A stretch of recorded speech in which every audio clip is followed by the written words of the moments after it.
this time on Roadkill, the Mazdarati is back! We build the Mazdarati 2.0, add turbos to it, and splatter fluids the full length of the Mimosa drag strip. Yeah, it went about that well right there.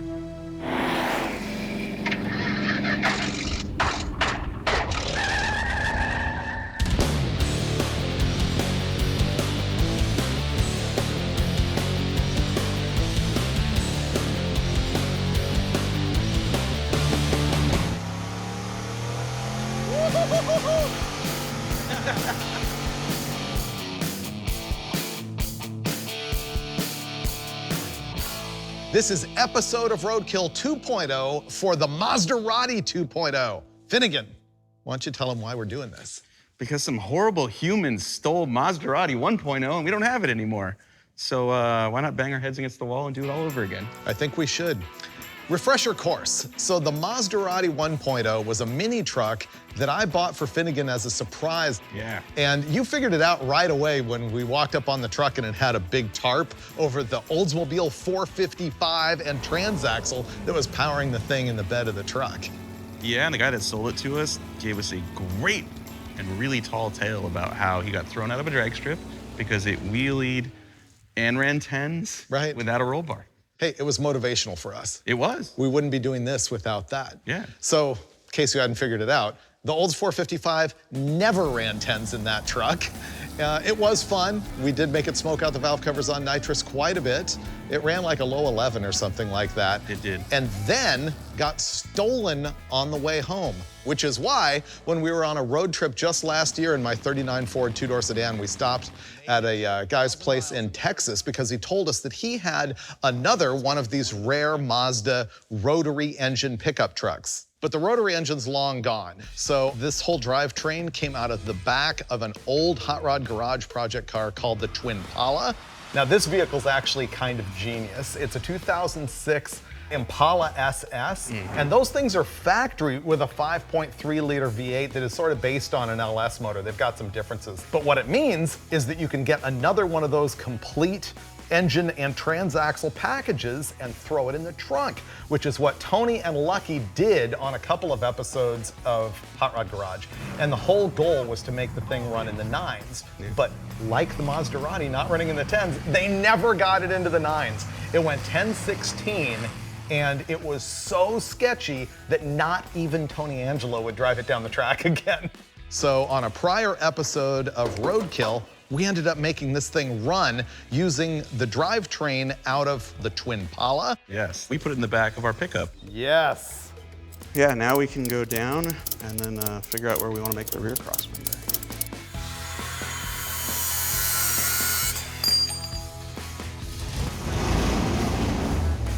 We made it run. And it hooks. It will not do a burnout unless you chain it to a Jeep, I believe. So we're planning on solving that in this episode by adding more power with twin turbos.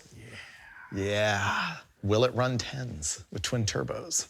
So first up, let's decide where we're gonna put turbos and what we're gonna do and roll cage hoop. Okay. And if nothing else happens, that'll be good enough. Okay. Yeah. Let's see. I think that goes straight off that pipe. Oh, I see. You're like envisioning the mounting. You could go a single here. We could do twins. I'll let you pick. You want one center mounted spinny muffler thing, or do you want two of them? I think single turbo mounted up here, although a little bit more decoratively. Then all we have to do is take exhaust and put it in here, 90-degree discharge. I'll flip this over, 90-degree into there. No intercooler, run it on the 85, have a nice day, right? Sure. I should mention that we're in Lucky Costa's shop this time, and so he'll be cleaning up our mess.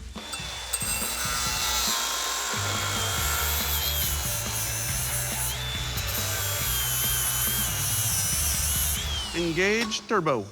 I guess this on the back side or on the front side? I don't know. We've established a certain level of quality on this build that we need to maintain throughout. I mean, we can just cut it here and weld this section. Okay, go for it. Okay. Modification needed.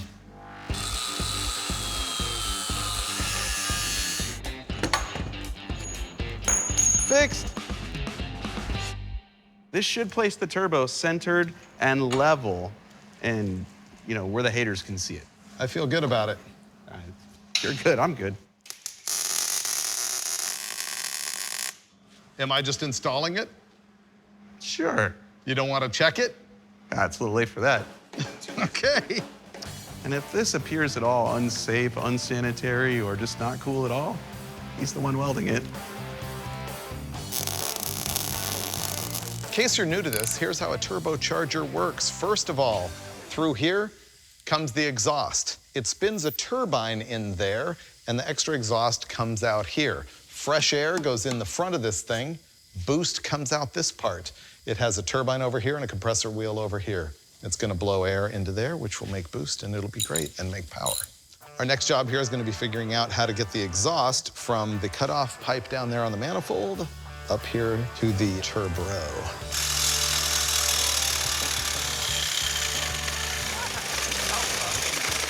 Whoa, easy.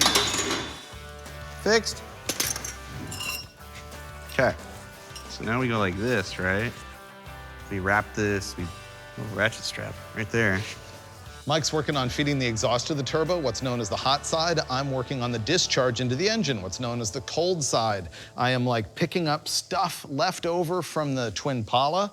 I feel like we're gonna be able to do all of this with leftovers. All I need is a straight pipe that we can weld from there to there.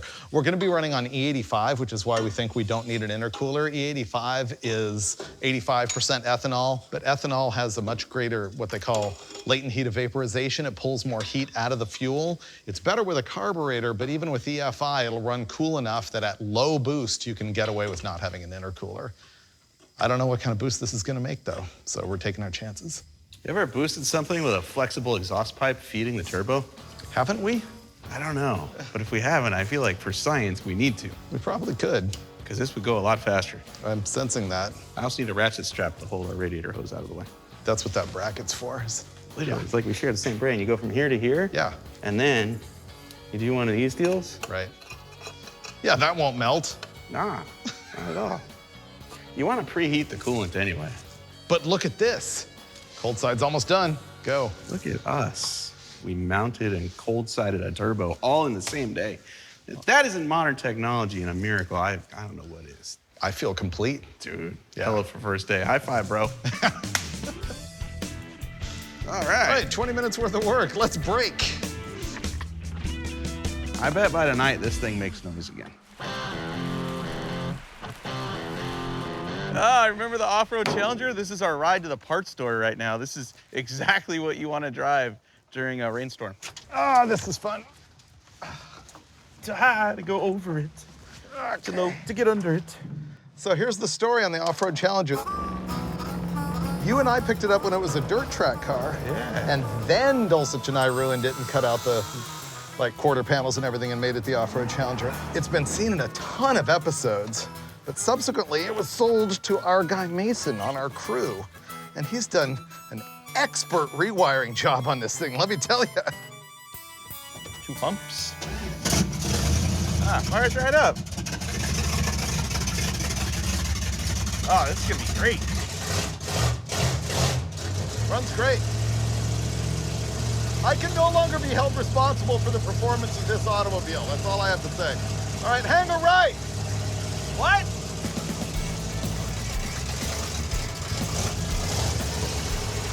Half a mile to 162.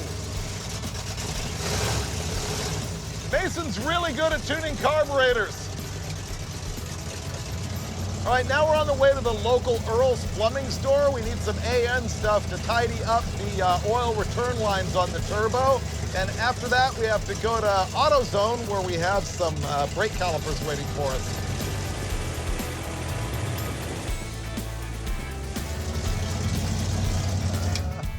Woo! We made it. I was gonna let you go in. It's easier than getting out of the car. Okay. I'd rather get wet than climb out of this thing. Oh, it's all your fault. We have a lot left to do on the Mazdarati 2.0. We're sort of considering, do we move the radiator up front? Where do we mount the battery? We have to rebuild the front suspension. We're dealing right now with the oil return line for the turbo. It needs a tune. We need to figure out wheels and tires that are cooler and more functional and maybe even more drag racy. It's a lot. I can now connect our turbo oil drain back to our oil pan. Somebody pay. Got it. Yay. Oh, my seat is soaked. Cool. Wow, this is overkill. That's all we needed. All right, next stop, you're getting out. No. Yeah.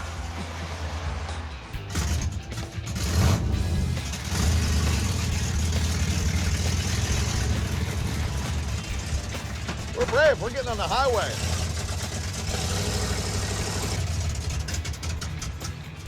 Oh, it died. It did. It's a good spot, though. It probably does burnouts from here. Kinda. That's great. Please don't hydroplane.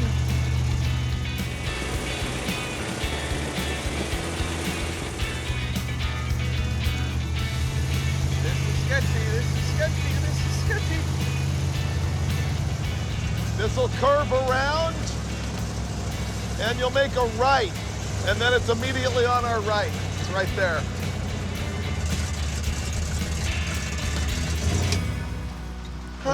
We live.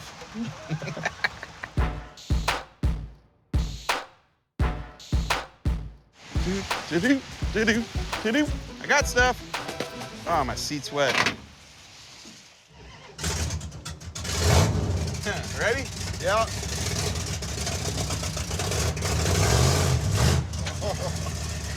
It wasn't impressive. Did you get our Duralast brake pads? I sure did. All right. And a back scratcher and some paint we'll never use. Paper towels, I got all kinds of things. All right.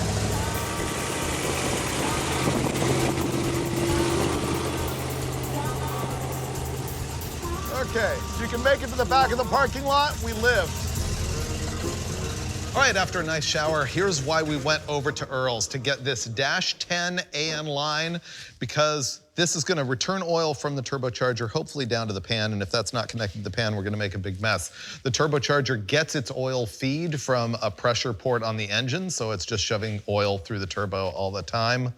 And you remember perhaps on the Roadkill Rotson project vehicle, it smoked a lot. It's because we didn't have a big enough return line and it was consuming oil through the turbo as a result of that.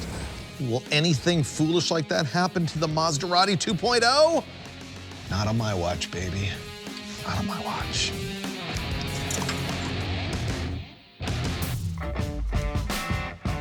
Next up, the disliker pipe. All right, do you have it aimed aggressively? Oh, it's hateful. Is it straight up and down? Oh, yeah. All it's missing is the tractor flapper. Yep, we'll have to make that. Hey. This is gonna be great. This makes me all warm and fuzzy inside. Yeah. All right, we're gonna juice this thing up and fire it up. Whoa! All right, don't smoke. It's pumping.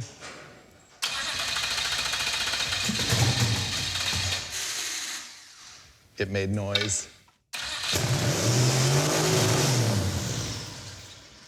Throttle stuck open much? It's also in reverse. Yeah, it was spinning backwards. But also, didn't it rev to the moon? We fired it the last time and had to monkey with the tune. The moment we get E85 back in it, put the old tune back in it, it should run however it ran the last time they raced it. Good or bad. Okay. Yeah. All right. Let's try again. It's still in reverse. That's weird, because it's in park up here. Huh. So remember, this thing has like a mishmash of tune-ups in it. Whatever they had in it when it was in the Twimpala, plus whatever Mike messed with.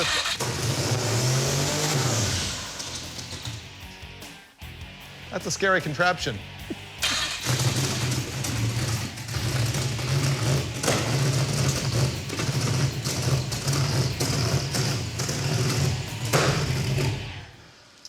All right, that's gonna need an actual tune-up. I think we're gonna find a chassis dyno and probably make that happen the right way. What's smoking off right now is all the oil that was inside this pipe. That's not too big of a disaster. Hey, it runs with a turbo on it. Ah. It's not even roadkill good enough, though. It really isn't. Oh, tomorrow will be better. Don't focus on the sights and the sounds and the smells of 30 seconds ago. Stand back here now and look at it here with bald tires and the biggest hater pipe I've ever seen, and just go, we made that. This is a good replacement for the boat headers on the 455. Yeah. More altitude. More altitude. More attitude. More boostitude. You saw that Mike fired it up a moment ago, and not only was it smoking rather impressively, but it also spun the tires. Well, that's because it was not going into park, because this factory adjuster doohickey on the stock cable came loose, and it just did again. I'm gonna have to zip tie this together and get the adjustment just right. I may have to zip tie it a few times before I get it right. Okay, I got it. We're gonna go into park now. Okay, fixed. Wheel coming off? Ow, did that hurt? No, we're good.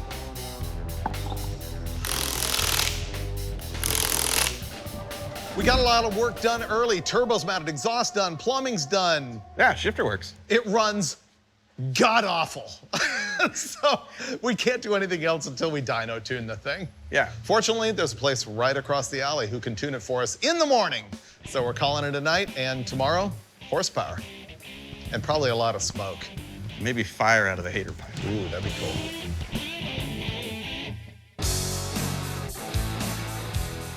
Good morning from Balto Performance in Signal Hill, California. Lucky connected us with Tuner Tom here, who's gonna help us dial this thing in, because it ran like doo-doo. We already found a dead O2 sensor, right? Mm-hmm. It was actually set up with the O2 sensor in front of the turbo, not in the tailpipe, which according to Tom will work for a little while before the heat and the pressure destroys the sensor. It can't handle the pressure. It's probably what happened to our sensor. So yep. We've already fixed that, relocated it. Tom's gonna put the original tune back in it. I bet it runs great. It's not possible to get worse unless rods fall out of it. Oh, you said that out loud, though. Let's not talk about that. All right, I'm gonna step back. We're gonna run it. At wide open, what are you aiming for? Depends what we actually make for boost. I think this thing made under 14 pounds, if I remember right. So in boost, it's gonna be like at 100 kPa, mid-8s. Oh, it's go time. And as it turns out, it wasn't running on E85 when he tuned it, so he had to tweak that a bunch, because we now have E85 fuel in our fuel cell, and it's time to make our first dyno pull. I predict it's going to make 408 to the tires. I don't have an estimate, I have a hope.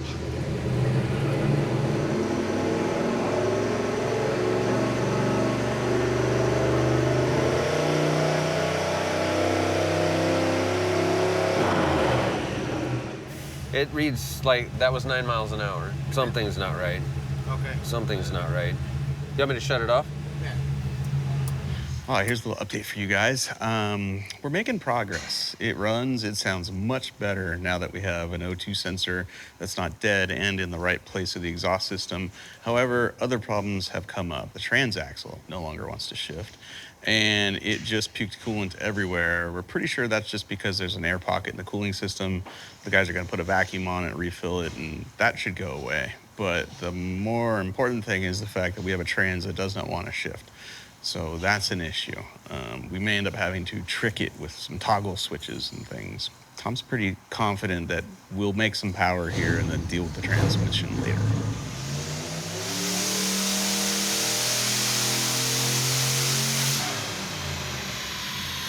Didn't smoke too bad. Yeah. Ran clean. That's all we need. It made like 450 foot-pounds of torque, it looks like. Ah, I was really close. I said 408, it made 415.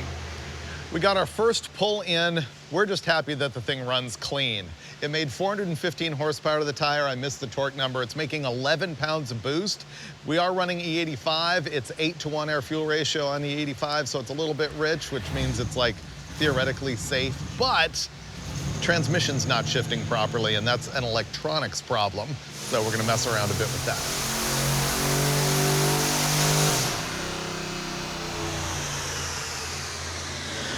Ooh, that was better. So it's same power, it's just safer, and he's able to actually tune it rather than having to fake out the injector for the low fuel pressure from the old pump.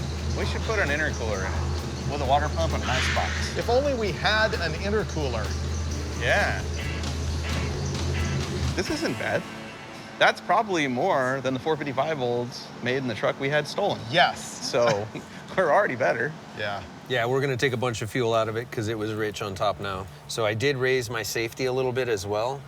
So if it makes more boost, it'll let us go a little bit further. The fuel system that Mike completely boogered onto this thing worked. We now have plenty of fuel up top. He's able to tune the thing properly. He's not having to trick the injector into dealing with low fuel pressure. It makes the same horsepower. Everything's just safer. We still have a little bit of a transmission issue. He thinks it might be a sensor problem for the speed sensor, but he's got a workaround on that also. I think this is going to be our last pull.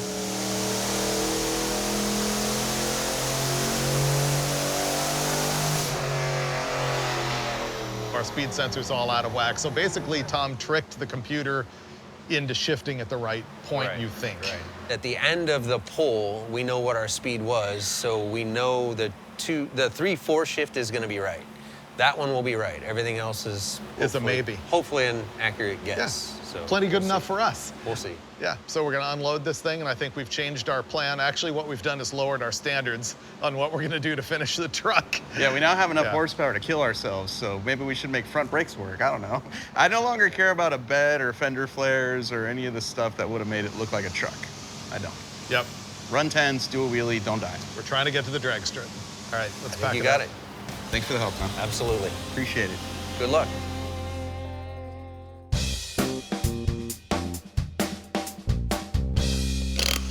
All right, we decided the first thing that we needed to do now that we're back home with our newfound horsepower is fix the front suspension, because kind of everything stops if we can't make the suspension work. It's pretty sketch.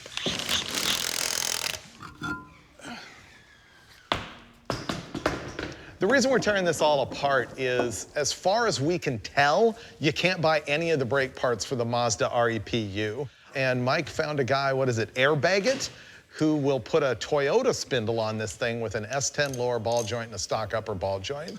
So that's what we're trying to install here. And we've got some pretty wasted tie rods we might have to deal with, or might just live with.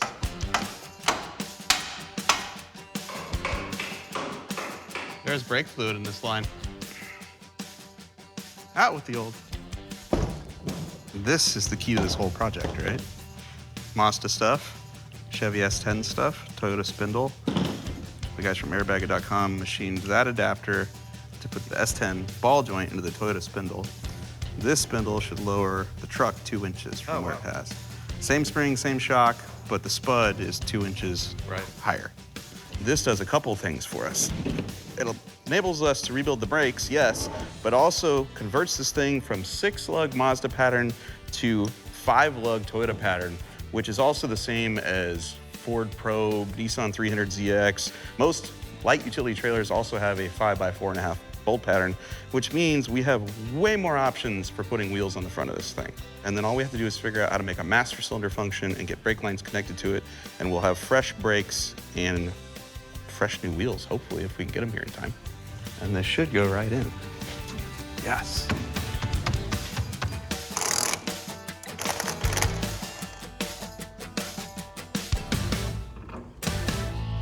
All right, the new spindle is on here and brakes and everything, and we need to figure out how to put a wheel and tire on it. We're gonna try and put the old Impala wheel and tire on there, which is very, very close to the right bolt pattern, but not right. But I don't know if the center bore is gonna clear. Yeah. Basically, we just need to swing one up there to see what we need to get. Yeah, so this is 5 on 4.5 bolt pattern. So the center bore of this Is 2. is way too small. Yep. We got a trailer tire and wheel. Yeah, it has a big old center bore, so it's gonna go on there. And we can at least use this to figure out back spacing and whatnot. Yep. So 205, 75/15's taller. Too tall. Yeah. If we could match that. That's what we should do. This tire is, give or take, 25 inches tall. This is, give or take, 26.5 inches tall. Yeah, so we basically want a 25-inch tall tire for the front, too. That would be cool.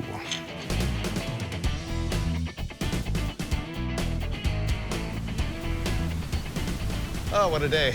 Long day. Seems like it was yesterday that we were on the chassis dyno with this thing. We made pretty good power, that was cool.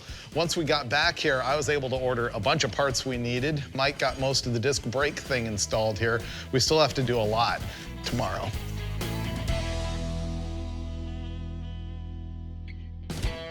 After yesterday on the dyno, we have new priorities, and we have a long way to go in a short time to get there, and the getting there means the drag strip. Okay, we were going to install the bed and have it look radical and all this other kind of stuff. None of that's gonna happen. Here's our list. We need to fix the turbo oil leak, secure the fuel system in a butch way, rewire the fuel system. We're gonna add the intercooler because that's gonna make more power. We want a roll bar because death, harnesses, same answer. Reinforce the coilovers because these were flexing real bad on the dyno. Needs brakes on alignment, steering, wheels, and tires. Is that all? That's all. Oh, dude, I was worried until you read the list. I feel so much better now. All right, that was in my way. That was ugly. Just tighten up these hoses. Make a tab for this. We're ready to race.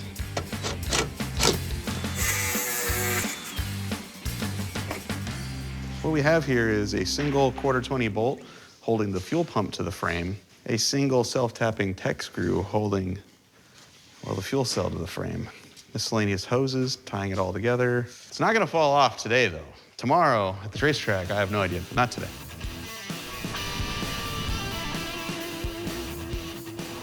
Part of my plan for convincing Freiburger that he should pilot the Mazdarati 2.0 down the racetrack on Saturday is giving him the illusion that he has safety.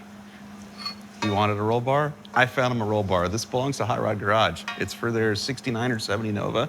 It's way too wide for the Mazdarati. However, if I weld outriggers to the outside of our frame and then gusset them downward, I can take their roll bar, which is already bent, install it on our truck, add a couple of back braces to it. Freiburger will take one look at this and go, you know what, Mike? I do want to drive this thing. Whether it's aligned or not, whether the brakes work or not, whether that fuel pump's gonna fall off or not, I do want to drive this. Yeah, so this is happening. This is gonna go right about here.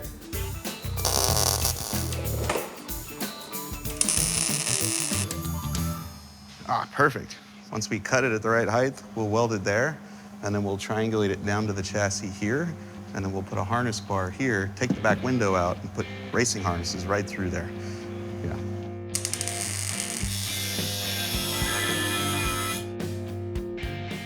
We're in the middle of trying to fit our roll bar main hoop. We're just cutting an angle on the bottom of it to match the angle of our frame.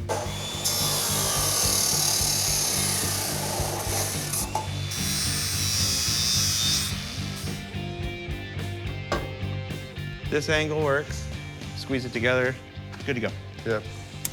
We put a ratchet strap on here to squeeze the legs together so that it lands on these pads where we want it to, and we think we nailed it. Ready? Yep. We have the main hoop in. Now we need a harness bar. The harnesses, when you sit in here, your shoulders are about this high. So the harness bar is gonna be above the back window. Long term, we could replace this with Lexan and put a nice half moon in it for the harness to come through. But for now, we're just gonna take the glass out, put the bar in, run the harnesses through the window. Freiburger's safe while he drives to glory. I got it. Bingo. It lived. Ah. Now it'll get broken in storage, but it won't be our fault.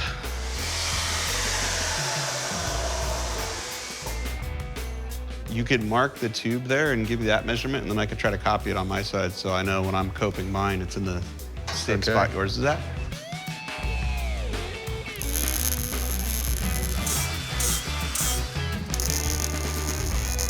Oh, we're getting close. So you want it even with your shoulder or down from your shoulder? Slightly down. Okay. Finnegan's still working on the shoulder bar. While he's doing that, I am working on supporting these coilover mounts. They always seemed really flimsy ever since we took them out of the Impala. So I'm gonna put a tube here to at least do something to control that. And there, and then burner in. It looks cool. Yeah, looks like it does something. Things are going so well, and we're having such a good time installing things that don't stop or steer this truck that we thought what the heck? Let's put something on that we didn't have when we dynoed this thing.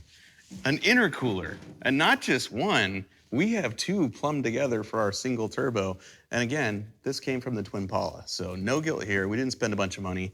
So all we're gonna do right now is figure a way to somehow plumb both of these from our turbo through here to the intake manifold in the throttle body. It's gonna be stylish, it's gonna be functional, we're gonna go faster. We just don't know if we can stop or steer.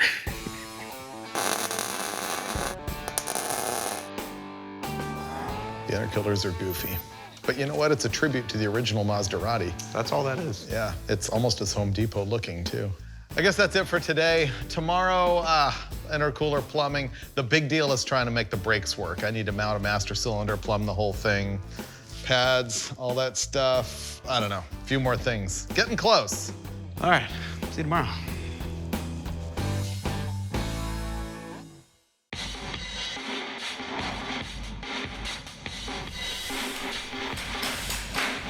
Our Mazdarati is, I think, a 1974 Mazda pickup, but we were able to convert the front end to disc brakes from airbag. These apparently are like an 84-ish Toyota truck spindle and brake and caliper. And we're gonna use our Duralast brake pads, ceramic, engineered for OE form, fit, and function. We needed to get custom brake hoses made to couple up to the truck. I realize now we could have gotten Duralast calipers as well.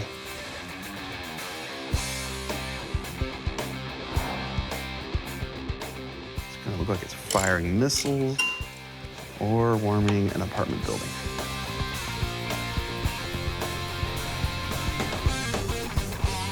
I've been messing around with the brakes. The brake hoses are too short, so I'm gonna have to execute some butchery right there to make that fit. All right, wheels and tires, they're not gonna match. We're so not proud of the original Impala wheels, but they look way better when you mismatch them with a set of American torque thrusts, which is what we've done. All right, the front is gonna be a 215/45/17, and the back is a Proxys R888R, and that's a 245/40/ZR18. This is actually an autocross tire. It's 100 tread wear. And I really wanted a drag radial, but to be honest, I ordered the wrong size tires, and these are what we could get locally. These things are freaky to me because they look directional, and you'll see on the other side, it's pointed the wrong way, but trust me, it's legit. We looked it up. The sidewall says outside on it, on both sides. We've got it right, it just looks wrong. You wanna steer and just see where we're at right now?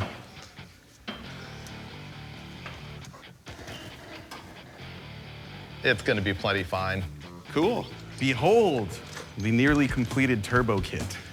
Compressed air should flow through this without leaking until it blows one of these 12 joints apart.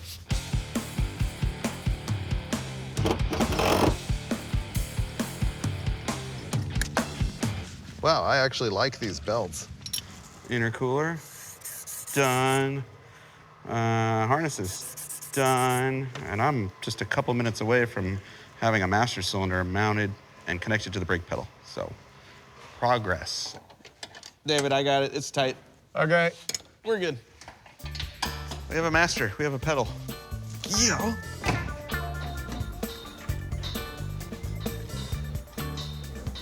Hey, Finn, do you mind turning the wheel all the way right and left so I can judge this brake hose? Sure. Here we go. All right, that's super happy. Thank you. Ah, wrong tool for the job. It worked though.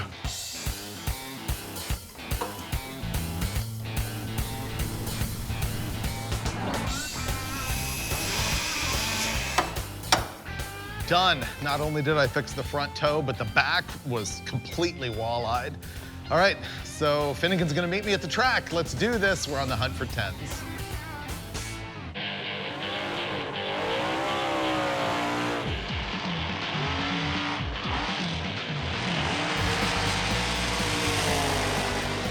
Finally, we made it to the track. Had to fiddle around with a couple of things here. Mike had to tune it up. It was just a little lean at part throttle. If you whack the throttle, it didn't want to go. So Yeah, we just threw some fuel at it. She's much better. And it's probably gonna help that we took the filter off the turbo too. Now remember, we never put an alternator on this thing, which is why we've got our producer's car here with jumper cables on our battery. We're actually at a regular test and tune day here at Famoso. Normally we rent the track. This time we've got a big line, so we should probably go get in it.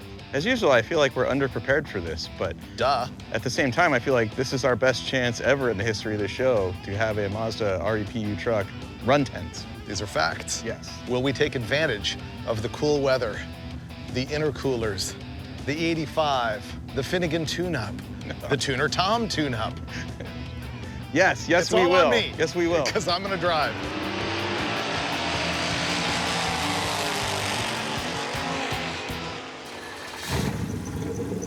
Reverse, neutral, drive. Good luck, Mr. Freiburger. I hope everything works and nothing falls off. Let me just remind you what we got going on here. This is the Mazdarati 2.0. It's a 5.3-liter LS-style V8, front-wheel drive transaxle by Gearstar. It's a 4T65E, a little STS turbo that honestly we don't know anything about. And it made 430 horsepower to the tires on the dyno until we added the intercoolers.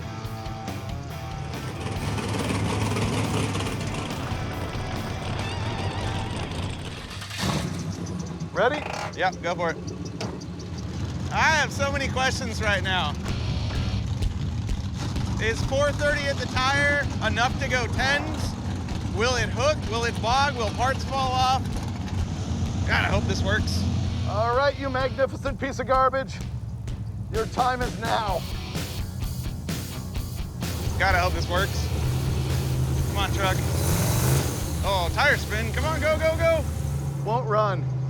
Limp mode. I got no throttle. The tires spun, and then he's out cruising, I guess. We just get roadkilled. Do you mean to tell me that we did all this work, showed up to a drag strip completely unprepared, and it doesn't run? Can't believe that. Let's go see what Dave has to say about this. It's gonna kill me. All right, what happened there is I mashed it and I had no throttle. I got nothing. I'm like hitting the gas right now, nothing's happening. That's not what I expected to have fail today. Okay, that's something we're gonna have to fix. We went for our first pass and I matted it out of the hole and it actually spun the tire a little bit, like that far, and then fell on its face and I had no throttle.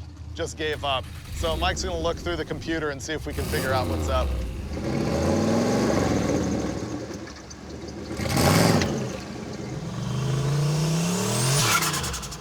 This thing wants to run.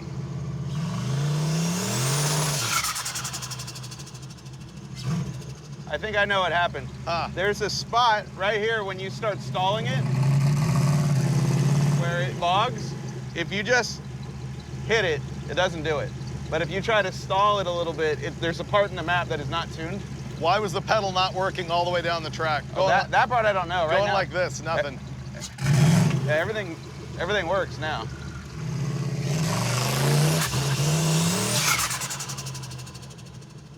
Yeah, everything's working now. I guess you'll have to drive. I think it's ready. I guess.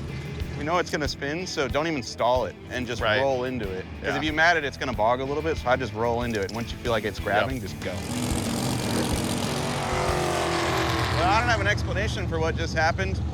We've topped off the fuel, he's going up again. I think this time, he'll just roll onto the throttle out of the hole, and maybe it'll go better. If it hooks, it's gonna run a 10. If it doesn't hook, it'll spin its way to an 11. Either way, if it just goes down the track at this point, that's a victory for us. All right, this might be my last shot. First time the throttle pedal fell off. Second time is gonna be all victory. Okay, here we go. Test run number 2. This needs to work. We've worked really hard. And by work, I mean just get down the drag strip under full power. That would be awesome. All right, you glorious piece of junk. Let's do this the right way. Restage, staged. All right, here we go. Go, Dave. Yes, yes, yes, yes. No, Nope. come on. For like 2 seconds, I was like, oh, this is working. So for some reason, this works for Mike in the pits and doesn't work for me on the drag strip. Let's see. No throttle. Shut it off. Now I have throttle. What a stupid problem. had some issues before, and generally there's a couple things you want to double down on. Make sure that your power wire goes directly to the battery. It does.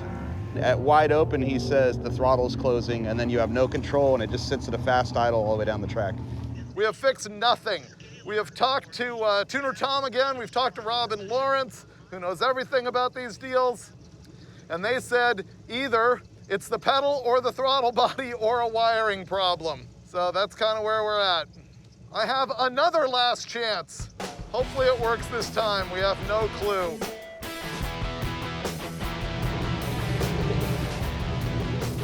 We were the last car, weren't we? Okay. All right, this is my last shot.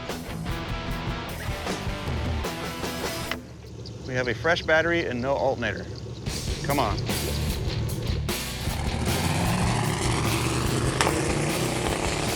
sounds horrible. It sounds awful. Oh, let out. Oh, God. Oh, smoke everywhere. Oh. Oh. Oh. He should have lifted. He just Tony Angelo'd the drag strip. Well, last pass of the night, and I oiled the track. Perfect. Oil everywhere. I'm so sorry, you guys. So you left the line, fell on its face, you got back in it, and it sounded awful. You were not lifting. Yeah. And then it let all the smoke out, and I went, oh God, the rods are gone, but you just drove here, and all I can think of now is there's no puke tank on it. Is that the problem? No idea. There's oil all over that racetrack. It's not oil. It's water. Somebody put antifreeze in this. That's the problem. What? The radiator hose being in two pieces. Well, the rods are still in it, you know? Yeah. Never done that to a drag strip before. It wasn't boring. Yeah. I think one thing's clear. I think we can agree Mike's driving next time. The end.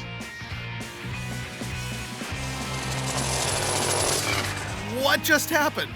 It turns out the radiator hose blew apart and splattered water on half the drag strip. Maybe it ruptured because a head gasket blew out and pressurized the cooling system. We don't really know yet. But if you think about it, fogging out the track is right on brand for a Roadkill Mazdarati, as our old one did something similar on its last pass. Now, if I could only arrange for Mazdarati 2.0 to get stolen, I'd be happy. But I don't think that's gonna happen. Instead, Finnegan and I would really like to get a bed onto the truck and just make it look a whole lot cooler. And of course, it's gotta do wheelies and it's gotta run 10s in the quarter mile. Will it ever happen?